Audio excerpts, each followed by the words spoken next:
Basically, what we had is a bunch of people who went to school in an environment in which they got A's for effort, deploying effort at controlling this pandemic, right? Now, the point really is... I put in the time. Yeah, I put in the time and I came up with a plan. Oh, what was your plan? My plan was to have people walk one direction through the garden while wearing their masks, right? I spent all of yesterday at this. And I came up with something. I think it's really good. What's good about it? Well, I don't know, but it's really changing people's behavior in a way that has something to do with the pandemic, right? And we do like changing people's behavior, don't we? The point is, it's like people are actually convinced that the fact that they've put in a lot of effort is tantamount to them having done something useful. Now, we watched our public health authorities. If we give our public health authorities the benefit of the doubt and we say, it's hard. Actually, they were trying to control the pandemic, well, then what they proved is it's really hard. This was such a contagious disease that human efforts were swept aside by this incredibly powerful pathogen that, yes, we very likely cooked up in a laboratory, from a natural ancestor, but yes, turbocharged the thing. And then the point is human control wasn't going to happen, right? I did believe that 2 years ago. What? That they were really trying. Well, I don't think they were really trying because I don't think they could have failed as badly as they did. But the point is, I know. But I said I did believe that 2 years ago. I started out with. I'm not saying that I believe that was. I believe now that was 2 years ago. Are you saying you didn't believe that 2 years ago? I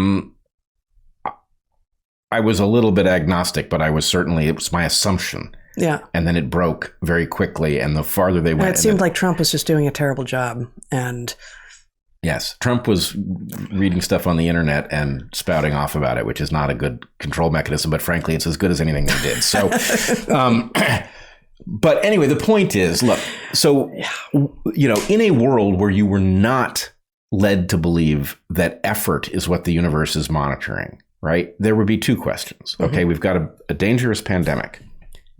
What is the likelihood that by doing something, we will make it better? It's not obvious, right?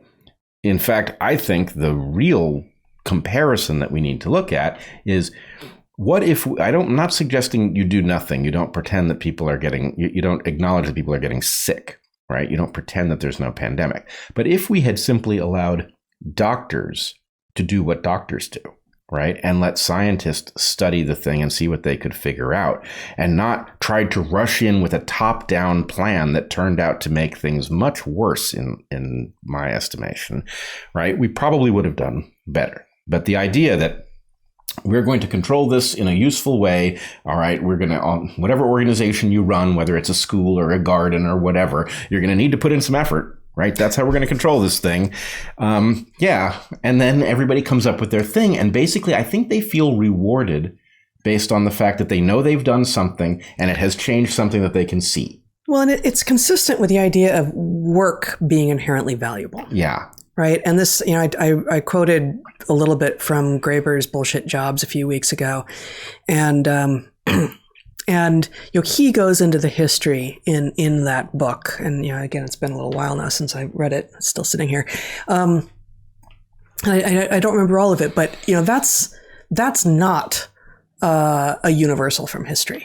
We didn't always assume that just doing stuff that someone else is paying you for is of value. Right. And we seem to have taken that on. And I do wonder how that interfaces with, for instance, the, ascendancy of the Protestant work ethic, which, I wasn't raised by Protestants, but that was certainly, that was part of our home culture for sure. I was going to get a job early, and in practice, and just working hard at things was how it was that you were going to both perfect your own self and your skills, and also therefore make enough of yourself that you had reason to expect that you would get ahead.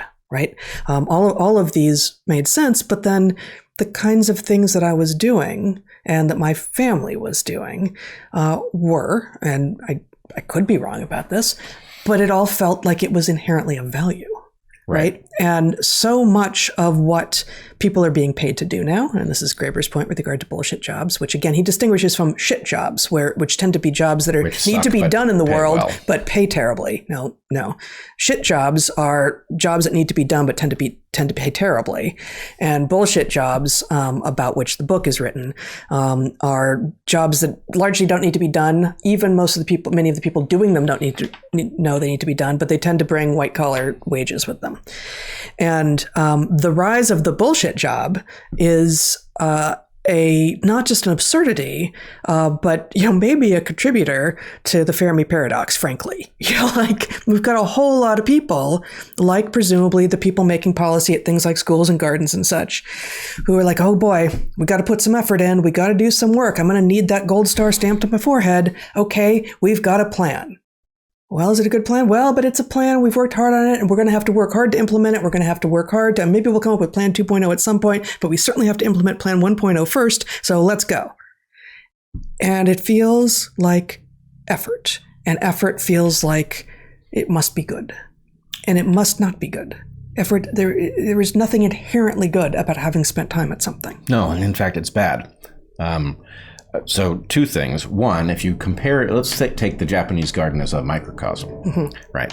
If the Japanese garden had not put in a lot of effort on a plan, it would have meant people would have walked chaotically through the garden where nobody would have gotten COVID because they were outside. So the point is, you can compare these two things. Now, the one marginal difference is there are indoor spaces. And those indoor spaces, it may have mattered. Certainly a ventilation plan would greatly reduce the chances of somebody contracting it at the Japanese garden in an indoor space. And the 3 indoor spaces that I can think of, granted they're small, but they didn't have the arrows. You could walk chaotically in the indoor spaces. Right. So what they came up with was a plan that probably did no good, changed a lot of people's behavior. And I find, I, who reject entraining so actively, who think about this and have been thinking about this for decades, found myself entrained, which means I think because I am so aware of the hazards of this and it is one of the things that I think about a lot, I think it means that almost everyone will have been entrained by things that they have not yet seen or detected. And that we should all try to become conscious of the ways in which that has happened and break it. And this is, harking back to Wendell Berry's manifesto, the Mad Farmers Liberation Front that I read last week, and then I also posted on my Substack this week. Do something every day that surprises them, that does not compute. Be the kind of person that does not compute with some regularity so that you aren't entrainable, which is why that scene that I've mentioned in The Truman Show, where Truman has caught on enough that he becomes unpredictable and he's driving around the roundabout and nobody can predict which exit he's going to take, right? Yeah. It's that. Yep. But okay, I wanted to return to this question about, spending time is not inherently good. Effort is not inherently good. I once surprised myself by pointing this out, I think at the very beginning of one of the programs I taught at Evergreen. And I was shocked at my students' reaction because what I said is that work is not good. And they were like, and I was shocked that this was surprising to them because to me, it seems pretty obvious that if you have two individuals who both produce something of equal quality and one of them has spent a quarter as much time at it, that's actually the more adept person.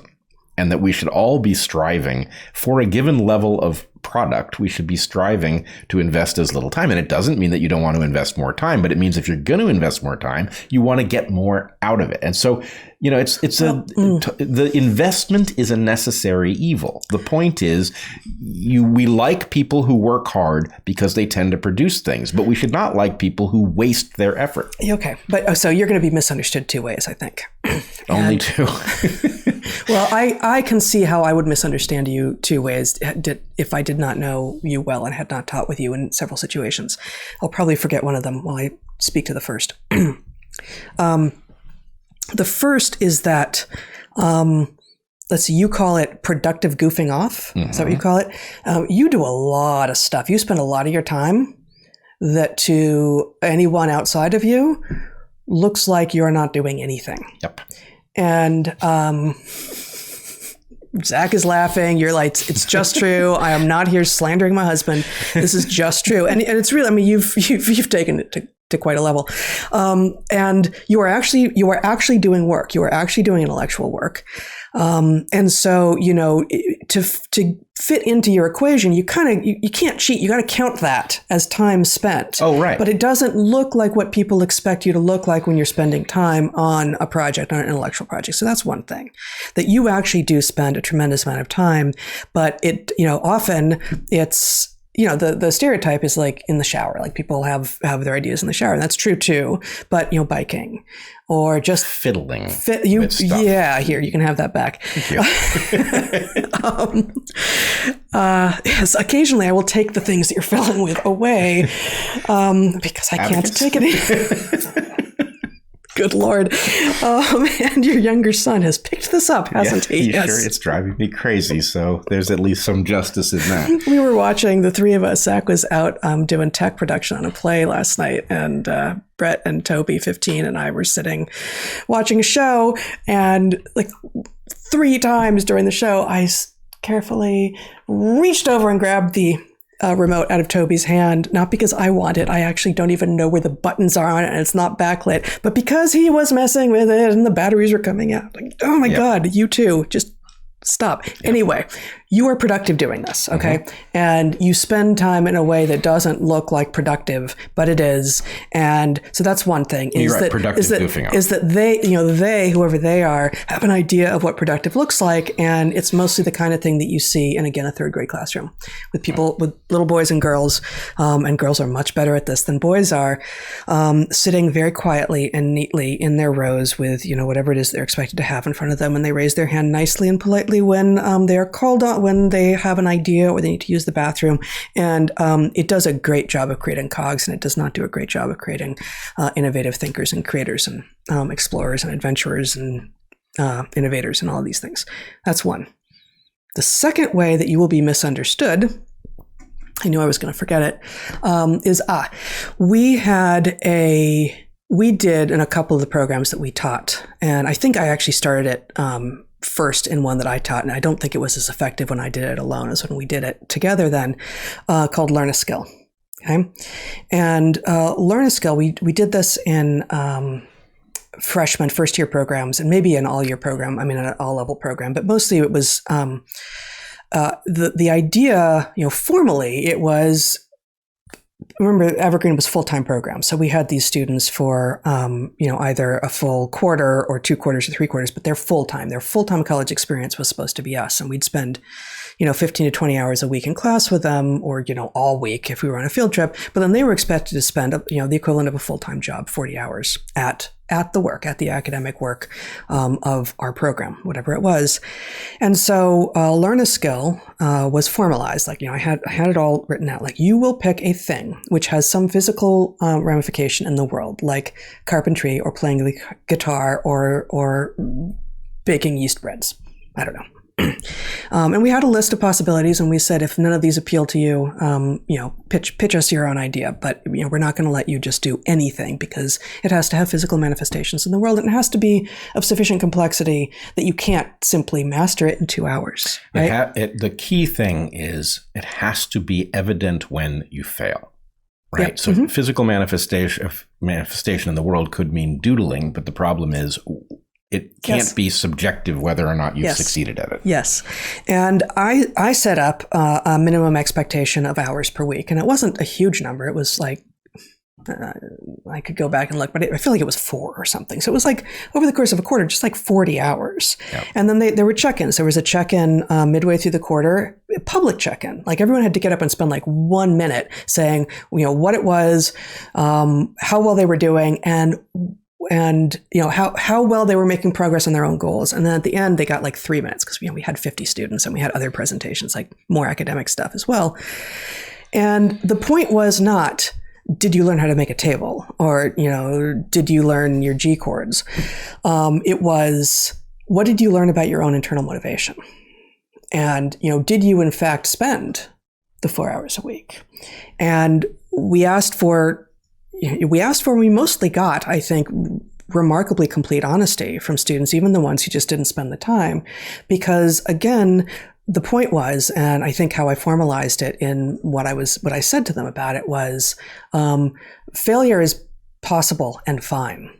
Failing to fail is what we are trying to avoid at all costs. If you fail to fail, it's because you just didn't put in the time. And so this is how you're going to be misunderstood by saying it's not about putting in the time. There are some things where you really do need to put in the time. Oh, well, no, I was very careful. I am not saying don't work. I am saying we esteem people who work because work is important, but it's a necessary evil. Given that you are trying to accomplish something, the question is how, the X is a something. Mm-hmm. It may take you a half a lifetime to do it, right? But the point is, it should take you a half a lifetime because that's how long it took to get there, mm-hmm. not because you wasted 3/4 of that time that you could have spent on some other project. So It was like, do enough work to get the damn thing done, but don't waste your time at it, which actually comes with another important lesson that I found students had a hard time with, mm-hmm. which was there are a lot of things. This goes back to the question of, is there something useful to do? I would say, for me, the kind of work that I professionally do, my theoretical work, mm-hmm. almost every important success I have had in making a breakthrough involved figuring out what the puzzle is and then putting it aside and not trying to force the answer because I didn't have all of the important pieces of information to finish the thing until later. And so the point is, if your point is, look, I'm going to work on this puzzle for 2 years, you may not be able to get to an answer in 5 years, in 10 years. It may be that you're waiting for something to show up to complete the puzzle. And at the point that you stop making progress, the point is, I'm not quitting the project. I am putting it on a back burner, and I will know when to pull it off that back burner and revive it because now I suddenly know the thing I didn't know. Well, and you were allowing for mental meandering. You were allowing for serendipity. You were allowing for the larger time scale equivalent of dream space to enter into your thinking. And so, in academia, the model that we are taught and that we are told in most fields, not the arts, is, and not the experimental sciences either, but many, many fields is you have an idea, you accumulate everything that anyone has ever written about that idea, you become familiar with what everyone has already said about it, and from there you cobble together the pieces, the evidence either for or against yours, or you just review what they've done and you create something that's a little bit new. And, over in science space, I call this brick in the wall science. And it's valuable that some people are doing brick in the wall science, but you will always have the same foundation of the house that you started with brick in the wall science. And it's possible that the foundation of the house you started with is not the foundation that you want or that is true. So, there's a problem with enforcing brick in the wall science and, complete literature-based review the truth shall never be outside of the literature-based science to the exclusion of all other approaches, because you can't have revolutionary ideas. You can't have paradigm shifts with that. Yes, in fact, so this is an incredibly important point. You have to have people. I mean, there's a way in which brick in the wall science is a bridge too far, I think, for anybody. But it may be. But it's what most people do. Oh, it is certainly what most people do. Mm-hmm. And the point is, it's actually antithetical to breakthrough science. Right. If you have everybody do it, then there are no breakthroughs. And the point is, the bricks in the wall are less and less meaningful if they are not stacked on some breakthrough that's actually taking you somewhere. Right. Because diminishing returns means smaller and smaller bricks. You're not really building anything of value. Mm-hmm. And so it's a catastrophe. The whole idea of, well, surely if you're going to make progress on this set of puzzles, you will want to know everything everyone has done on the way there. And the answer is, by the time you learn everything everyone has done on the way there, A, you will have spent a huge amount of time and made no progress. And B, even worse, you will be entrained, yes. Right? You will be entrained in the thought process that got them stuck in the first place. Mm-hmm. And this all's very counterintuitive. Yes. Do you want to know everything that is known before you try to add anything? Yeah. The answer is you probably don't. You'll ask better questions. Now, you'll ask some bad ones. Right? You'll ask some questions that other people have figured their way past, but you'll ask some good ones that nobody's asked yet, and that's where the breakthroughs live.